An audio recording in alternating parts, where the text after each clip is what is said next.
What up? I didn't have that playing in the background. I closed YouTube TV. You should stop that. Stop. Get some help. Lucky. Who's the good boy? It's not you. Okay, you're the good boy. Even though you growl and bark and bite people.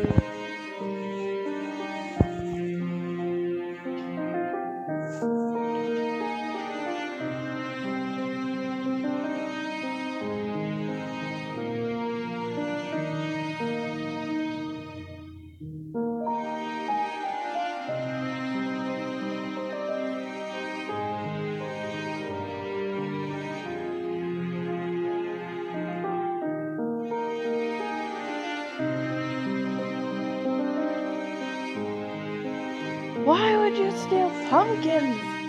Of all the things to steal, you choose pumpkins. Why? Is it because it's Halloween? Or are you just going to make a pun?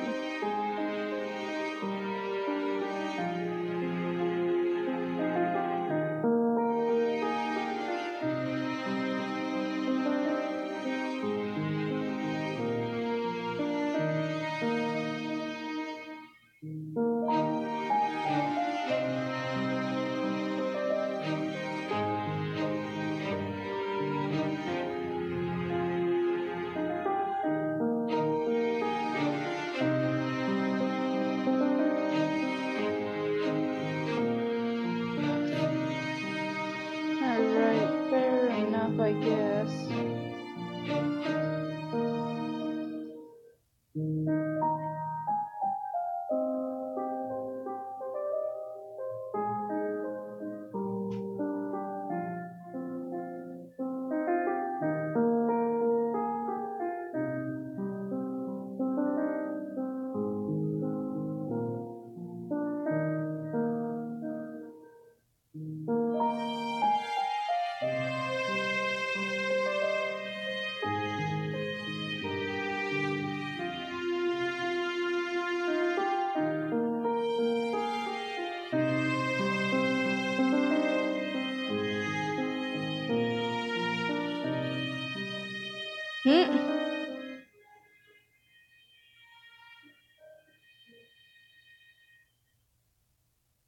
I like my piano to be very loud. What the? Okay. Excuse me, Ben Drown, why are you here? You are not in the thing. Okay. We're listening to Ben Drown now for whatever reason. That's scary. You know, Fang told me not to download the Ben Drown files onto my phone. I did it anyway because I'm an idiot, and now I'm paying for it probably. Oh well, if I die, I die. Augie whined like, no, don't die, don't do that.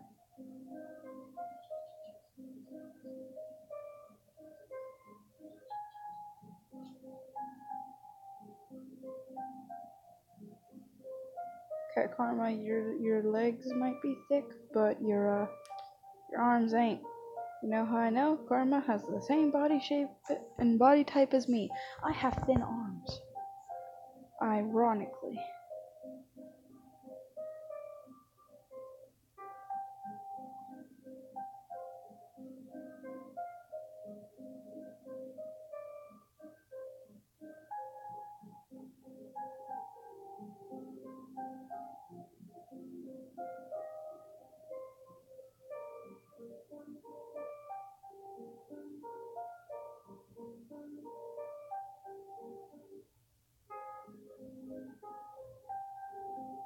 looks like she's looking at, like, this, my guide to how to do stuff properly.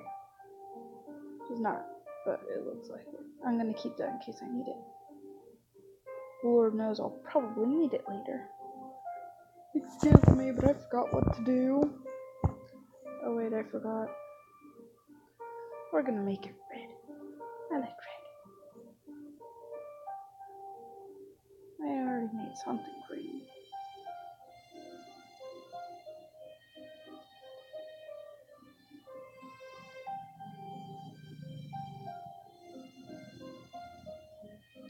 I like red. Ben wants attention. Why is there a brain in the pumpkin? How is it talking? Why? Maybe it's just Ben. Ben seems to be wanting a lot of attention recently.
By the way, when I'm making a comic and what I'm drawing now will show up a lot in said comic.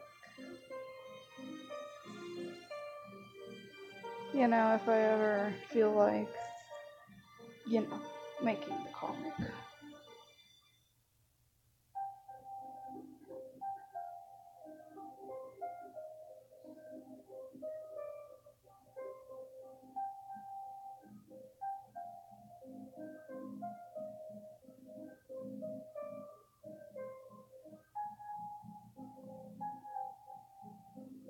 Maybe I should make it a contrasting color. Gold would be more appropriate, but blue contrasts.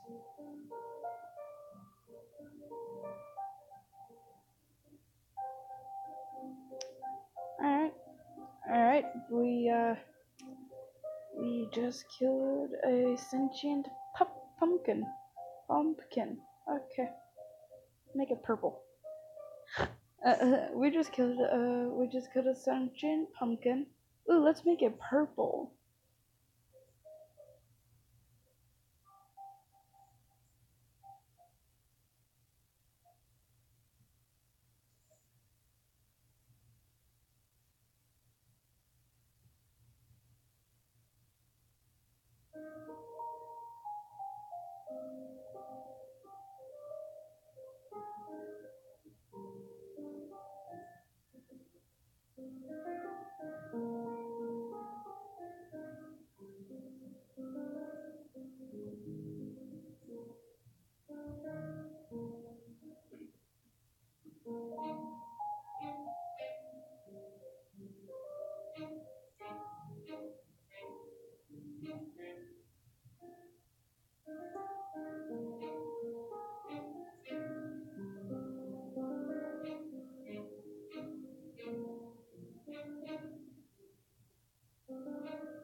Children, stop that.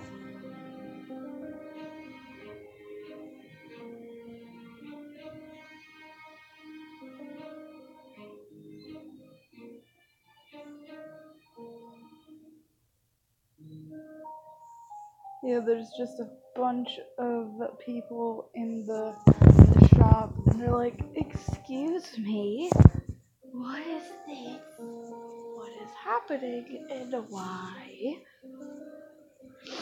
Also, I just looked up, and it looks like these shelves have eyes.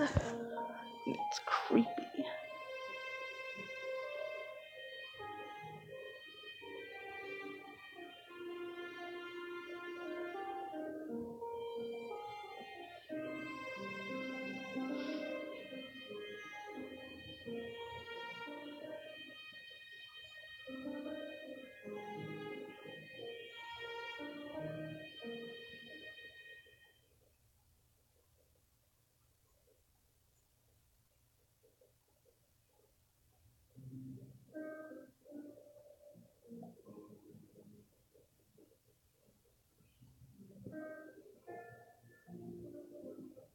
Alright, I'm just gonna like.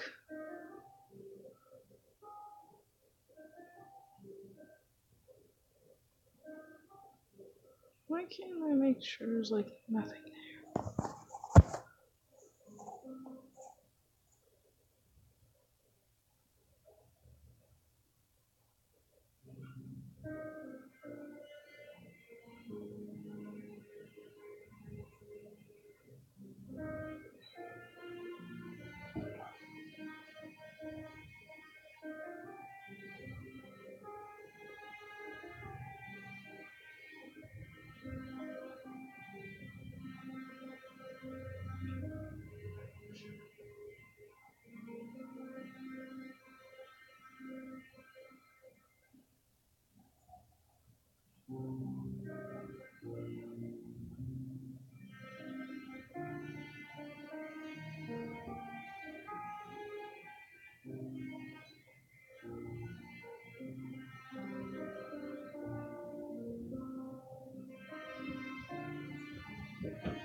Okay, so let me make sure I got this correct. We just killed a sentient pumpkin. You try to feed it to our customers, and I don't know what to do now. All right, and you make great apple pie, but you were just making pumpkin pie. My head hurts.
Bless you, puppy dog.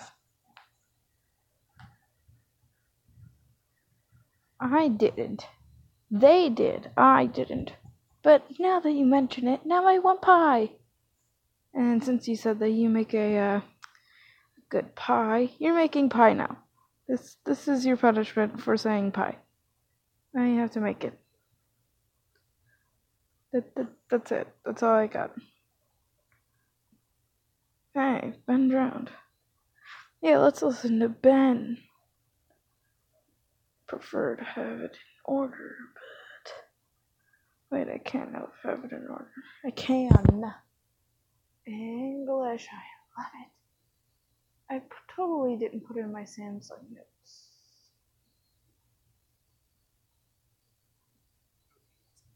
I need your help. This is not creepypasta. It's just a really long story, but I feel like my safety and well-being could very well depend on this. This is video game related, specifically Majora's Mask, and this is the creepiest shit that's ever happened to me in my entire life. By the Having way, said if you that, die I after recently moved into listening my to Ben dorm room studying Drown's for pasta sophomore story in with college, me, and a friend of I'm mine gave me not his old sorry. Nintendo 64 to play. I was stoked, to say the least. I could finally play all those old games of my youth that I hadn't touched in at least a decade. His N64 came with one yellow controller and a rather shoddy copy of Super Smash Bros.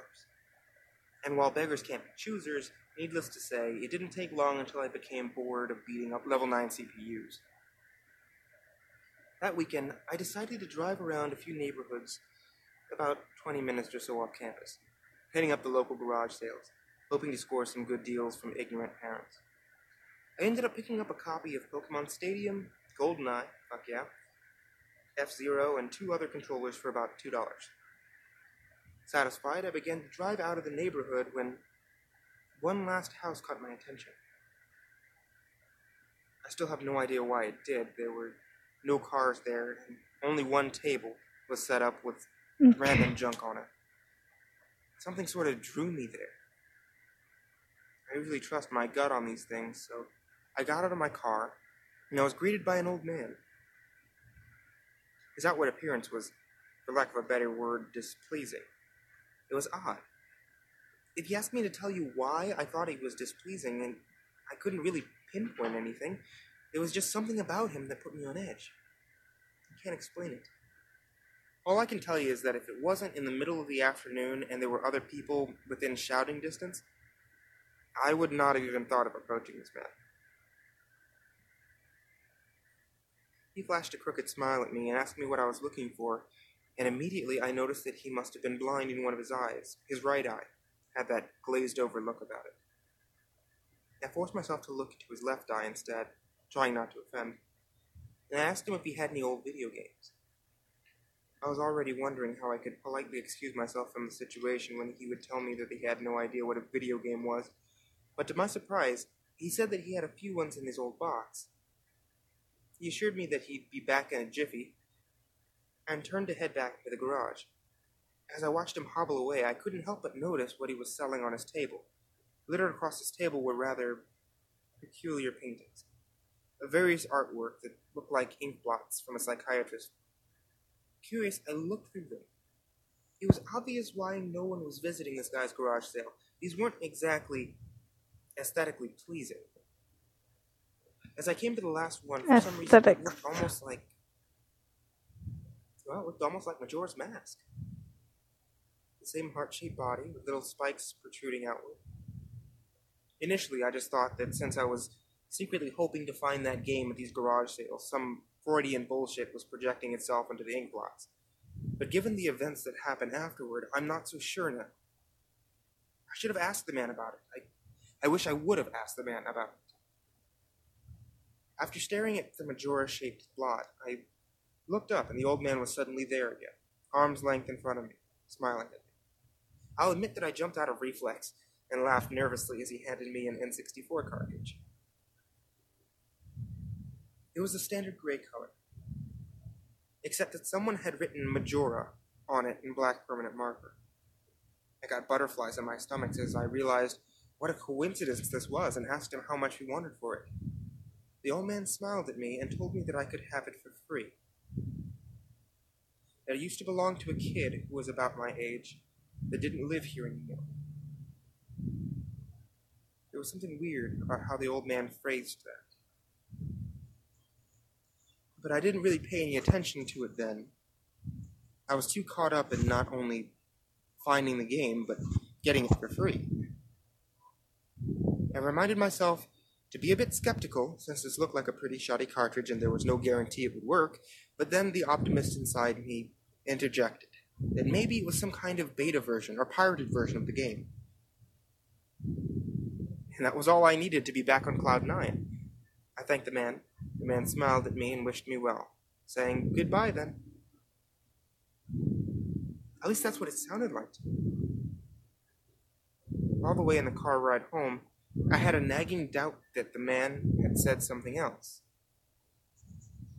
My fears were confirmed when I booted up the game. To my surprise, it worked just fine.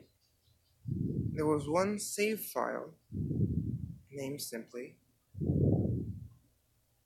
Ben. "Goodbye, Ben," he was saying. "Goodbye, Ben." I felt bad for the man, obviously a grandparent and obviously going senile, and I, for some reason or another, it reminded him of his grandson, Ben. Out of curiosity, I looked at the save file, eyeballing it. I could tell that he was pretty far in the game. He had almost all the masks. 3/4 remained of the bosses. I noticed that he had used an owl statue to save the game. It was on day 3, and by the stone tower temple, with hardly an hour left before the moon would crash. I remember thinking it was a shame that he had come so close to beating the game, but he never finished it. I made a new file named Link, out of tradition, and started the game, ready to relive my childhood. For such a shady-looking game cartridge, I was impressed at how smoothly it ran, literally like a retail copy of the game, save for a few minor hiccups here and there, like textures being where they shouldn't be, random flashes of cutscenes at odd intervals, but nothing too bad. However, the only thing that was a little unnerving was that at times the NPC would call me Link, and at other times they would call me Ben. I figured it was just a bug, a fluke in the programming, causing our files to get mixed up or something. It did kind of creep me out, though, after a while. And it was around after I had beaten the Woodfall Temple that I regrettably went into the save files and deleted Ben. I had intended to preserve the file just out of respect for the game's original owner, not like I needed 2 files anyway, hoping that it would solve the problem. It did, and it didn't. Now NPCs wouldn't call me anything. When my name should have been in dialogue, there was just a blank space. My save file name was still called Link, though. Frustrated, in with homework to do, I put the game down. I started to play the game again last night, getting the lens of truth and working my way towards completing the Snowhead Temple. Now, some of you more hardcore Majora's Mask players know about the 4th day glitch. For those of you that don't, you can Google it. But the gist of it is that right as the clock is about to hit 000 on the final day, you talk to the astronomer, and with the telescope, if you time it right, the countdown disappears. And you essentially have another day to finish whatever you were doing. Deciding to do the glitch to try and finish the Snowhead Temple, I happened to get it right on the first try, and the time counter at the bottom disappeared. However, when I pressed B to exit the telescope, instead of being greeted by the astronomer, I found myself in the Majora's boss fight room at the end of the game, the trippy boxed-in arena, staring at Skull Kid hovering above me. There was no sound, just him floating in the air above me, and the background music, which was regular for the area, but still creepy. Immediately, my palms began to sweat. This was definitely not normal. Skull Kid never appeared here. I tried moving around the area, and no matter where I went, Skull Kid would always be facing me, looking at me, not saying anything. Nothing would happen, though. This kept up for about 60 seconds. I thought the game was bugged or something, but I was beginning to doubt that very much. I was about to reach for the reset button when a text appeared on my screen. You're not sure why, but you apparently had a reservation. I instantly recognized the text. You get that message when you get the room key from Anju at the Stockpot Inn. Why was it playing here? I refused to entertain the notion that it was almost as if the game was trying to communicate with me. I started navigating the room again, testing to see if that was some trigger that enabled me to interact with someone. Then I realized how stupid I was to even think that someone could reprogram the game like this. It's just absurd. Sure enough, 15 seconds later, another message appeared on the screen. And like the first one, it was already a pre-existing phrase. Go to the lair of the temple boss? Yes? No. I paused for a second, contemplating where I should press, and how the game would react. When I realized that I couldn't select no, taking a deep breath, I pressed yes. The screen faded to white, with the words "Dawn of a New Day." Where I was ported to filled me with the most intense sense of dread and fear I had ever experienced. The only way I can describe the way that I felt was having this feeling of inexplicable depression on a profound scale. I'm normally not a depressed person, but the way I felt here was a feeling that I didn't even know existed. It was such a twisted, powerful presence that seemed to wash over me. I appeared in some kind of weird Twilight Zone version of the clock tower. I walked out of the clock tower as you normally do when you start day one, only to find that all of the inhabitants were gone. Usually with the fourth day glitch, you can still find the guards and the dog that run around outside the tower. This time, they were all gone. What replaced them was the ominous feeling that there was something out there in the same area as me that was watching me. I had 4 hearts as my name in the hero's code, but at this point, I wasn't even considered for my avatar. I felt that I personally was in some kind of danger. Perhaps the most chilling thing was the music. It was the Song of Healing, ripped straight from the game itself, but it played in reverse. The music would get louder, building up as if you should expect something to pop out at you. Nothing ever did. In a constant loop, began to wear on my mental state. Every now and then, I would hear the faint laugh of the happy masked salesman in the background, just quiet enough so that I wasn't sure if I was hearing things, just loud enough to keep me determined to find him. I looked in all 4 zones of Clocktown. Find nothing. No one. Textures were missing. West Clocktown had me walking on air. The entire area felt broken. Hopelessly broken. As the reverse Song of Healing repeated for what must have been the 50th time, I just remembered standing in the middle of South Clocktown, realizing that I had never felt so alone in a video game before. As I walked through the ghost town, I didn't know whether it was the combination of the out-of-place textures, come on, man, that's gross. The haunting melody, the soothing song, being butchered and distorted. But I was literally on the verge of tears. I had no idea why. I hardly ever cried. Something had gripped me. And this powerful sense of depression was both foreign and crippling.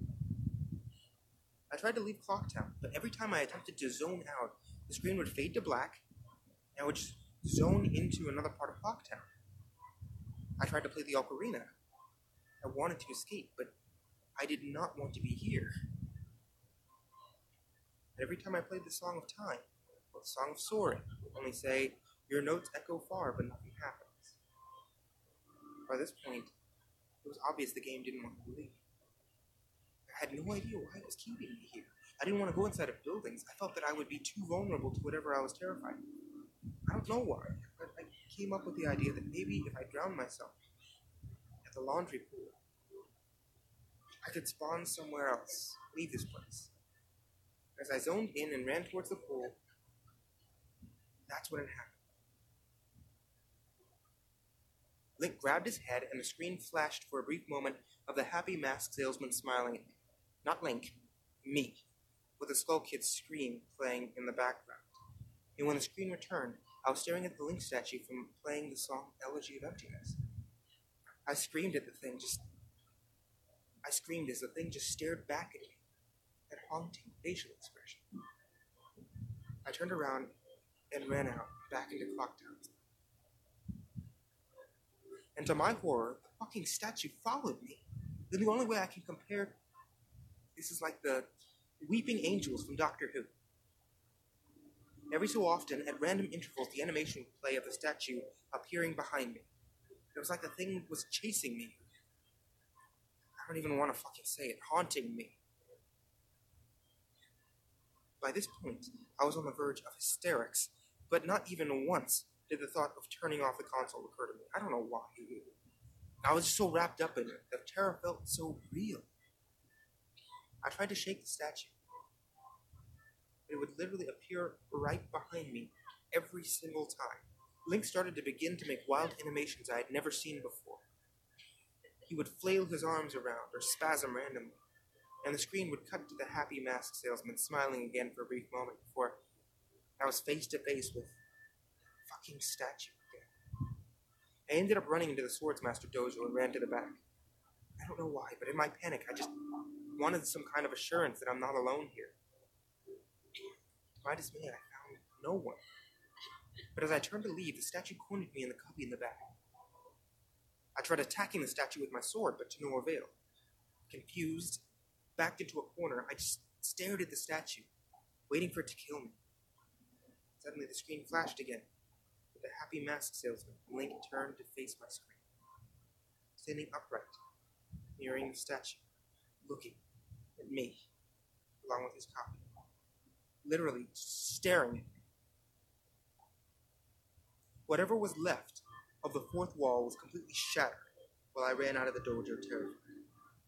Suddenly the game warped me into an underground tunnel, and the reverse song of healing queued up again, as I was given a brief moment of rest before the statue started appearing behind me again, this time aggressively.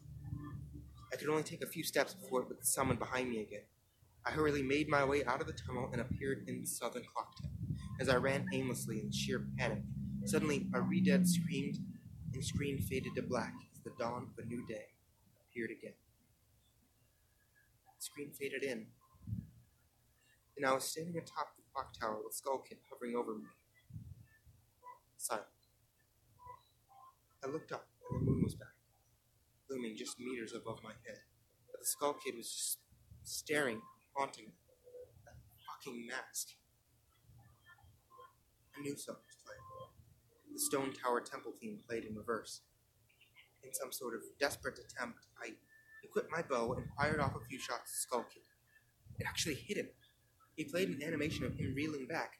I fired again, and on the third arrow, a text box appeared.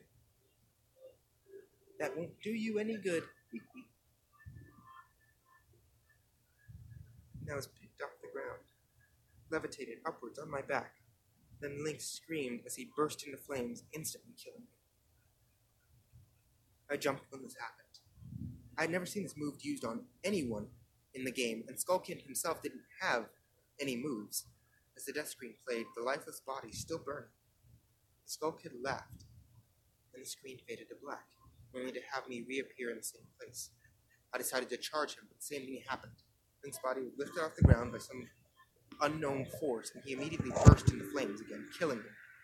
This time during the death scene, a faint sound of the reverse song of healing could be heard. On my third and final try, I noticed that there was no music playing this time. All there was the eerie silence. I remember, in the original encounter with Skull Kid, we were supposed to use the ocarina to either travel back in time or summon the giants. I attempted to play the Song of Time. Before I hit the last note, Link's body again horrifically exploded into flames. died. As the death screen neared its end, it began to chug as if the cartridge was trying to process a lot of something. When the screen came to, it was the same scene as the first 3 times, except this time Link was lying on the ground, dead, in a position I'd never seen in the game before, his head tilted towards the camera, the skull kid floating above him. Couldn't move. Couldn't press any buttons. All I could do was just stare at Link's dead body. After around 30 seconds of this, the game simply faded out with the message, "You've met with a terrible fate, haven't you?" Before kicking me out entirely. Right. I got a Getting back to Pokemon the White title screen cartridge and I was like, and starting oh, again, this I noticed my save file person was left no their longer there. save file when I bought it. Instead of Link, Okay, I'm gonna keep it. it was replaced with "Your Turn." I still use it. Your Turn had 3 arms. I dare not 0 delete math, anyone 0 else's save file. I selected Your Turn. Or And immediately sliceness. when I did, I returned to the clock No, tower with me, rooftop I scene just with my keep it Link out of respect. dead and Skull Kid I'm hovering not over like me. the idiot in the With story the who Skull Kid decides, laughing, well, I don't need looping this save again file of the and person again. who used to own it. And quickly hit I the reset respect button. things like that. And when the game booted up again, Unless, there you was know, one more there's save file 3 save files. below Your Turn. 3 out of 3, and I'm like, well, I need to delete one of them. Which one has the least amount of progress? Ben's save file is right back where it was before I deleted it. At the Stone Tower Temple, with the moon almost crashing. I turned the game off at this point. I'm not superstitious, but this is just way too fucked up. Even for me. I haven't played it at all today. Hell, I didn't even get any sleep last night. I kept hearing the reverse song of healing music in my head. And just Meanwhile, remembering the me sense of dread sleeping with the I felt Song of exploring Healing on. content. I drove back to the old man's house today and asked him some questions with a buddy of mine. No way I was going there alone. Only to find out that there was a for sale sign in the front yard. And when I rang the doorbell, no one was home. So now I'm back here, recording the rest of my thoughts. Recording what happened. Sorry if some of this has, some grammatical errors. I'm running on no sleep here. I'm terrified of this game. Even more so now that I've relived it a second time. From saying it out loud. I feel like there's still more to it than meets the eye. And there's something calling to me to investigate this further. I think Ben is something in this equation. But I don't know what. And if I could get a hold of the old man, then I would be able to find some answers. I need another day or so to recuperate before tackling this game again. It's already taken a toll on my sanity, I feel like. But next time I do this, I'm going to record my footage all the way through. The idea to record only came to me towards the end, so you see the last few minutes of what I saw, including Skull Kid and the elegy statue, but it's on YouTube here. I'm going to stay on for a little while longer before I fall asleep to answer any questions you guys might have, or hopefully listen to your ideas or theories to help me shed some light into this, or maybe things that I should try to do. I think I'm going to play Ben's file tomorrow to see what happens. Maybe I could, maybe I was supposed to do that all along. I don't believe in paranormal shit. Okay? But this is a little fucked up. Maybe this Ben guy is just a really good hacker. Programmer. I don't want to think about the alternatives if he isn't. That's the end, I guess. Hoping that maybe this is some kind of running gag that the developers had, and the other people had gotten gagged or hacked copies of the games. It's just really scares me. I'm going to post what happened and link the video footage. But last night everything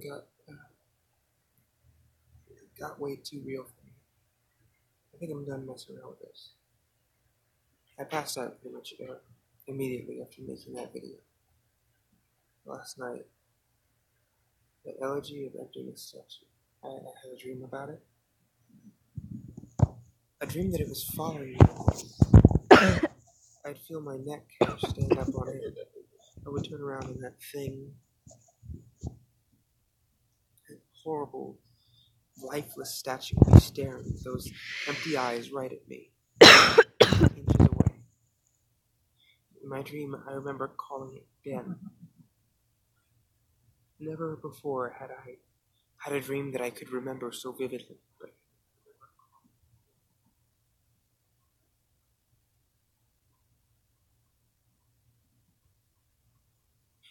the important thing is I did get some sleep, I suppose. Today, putting off playing the game as long as I could, I drove back up to that neighborhood to see if the old man came back. The car was still gone and no one was home. As I was walking back to my car, the man next door mowing the grass killed the power to his lawnmower and asked me if I was looking for something. I told him that I was looking to talk to the old man that lived here, to which he told me I already knew. He was moving, trying a different avenue. I asked if the old man had any family or relatives that I could talk to. I discovered that this old man had never been married, nor did he have any children or grandchildren through adoption. I'm starting to become worried. They asked one final question, one that I should have asked from the very beginning. Who's Ben? The man's expression turned grim. I learned that 4 doors down, around 8 years ago, on April 23rd, the man informed me that it was the same day as his anniversary. That's how he knew the specific date. There was an accident with a young boy named Ben in the neighborhood. Shortly after his parents moved, and despite any further attempts to talk to the man to get more information, he wouldn't divulge anything else. I went back and I started playing again. I loaded up the game and immediately I jumped at the title screen where the mass flies by. The sound that played was not the normal whoosh sound. It was something more higher pitched. I pressed start, reaching for the worst. Just like 2 nights ago, files Your Turn and Ben were displayed. Truth be told, I looked at the Ben file earlier. It seems to fluctuate between displaying the owl save and not. I brought up the Ben file. Hesitated for a moment, noticing that the stats were not the same as they originally were 2 days ago. It seems like he had already completed the Stone Tower Temple this time. Summoning up my courage, I selected it. Immediately, I was thrust into complete chaos. Sure enough, I was outside the Stone Tower Temple, but that's about all that was expected. The zone itself wasn't called Stone Tower Temple, but rather Stone. And immediately, a dialogue box of complete gibberish that I couldn't make out greeted me. Link's body was distorted. His back was cocked violently to the side, where his posture was permanently disfigured. Link's expression was dull, almost monotonous. He had an expression on his face that I didn't recognize before. It was a blank look, as if he was dead. As Link stood there, his body spasmed irregularly, back and forth. I examined what had become of my avatar, and I noticed I had a C button item I'd never seen before. Some kind of note. But pressing it to nothing. Sounds played back and forth as I recognized from the game, almost demonic in nature. There was some kind of high-pitched yip, some kind of laugh or something playing in the background. I had all of 2 minutes to take on the environment before another one of those fucking Elegy emptiness statues was summoned, and immediately after I was cut to the dawn of a new day screen. I was a Deku screen. I've done it before, but I usually The delete scene them. would normally play after the first time you traveled back in time. Tattle would say, what just happened? It's as if everything has... But instead of staying, started over. She finished her remark in broken text, as the laughing of the happy masked salesman played in the background. I was put back in control of my character, but from a fucked up camera angle. I was looking from behind the door to the clock tower, watching my avatar run about. Oh no. Should I let them out?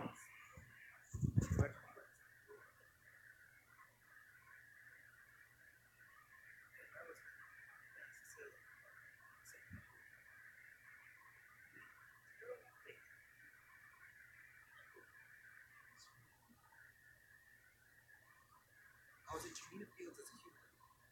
I might as well not have been playing the same game anymore. I was just warped around.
The song that we're playing on loop back before. Huh? Okay. The sky immediately started flashing. The happy masked salesman's twisted theme song sped up, intensifying the fear inside of me, and Link exploded into flames. The three figures stayed lit up during my death scene as they watched my life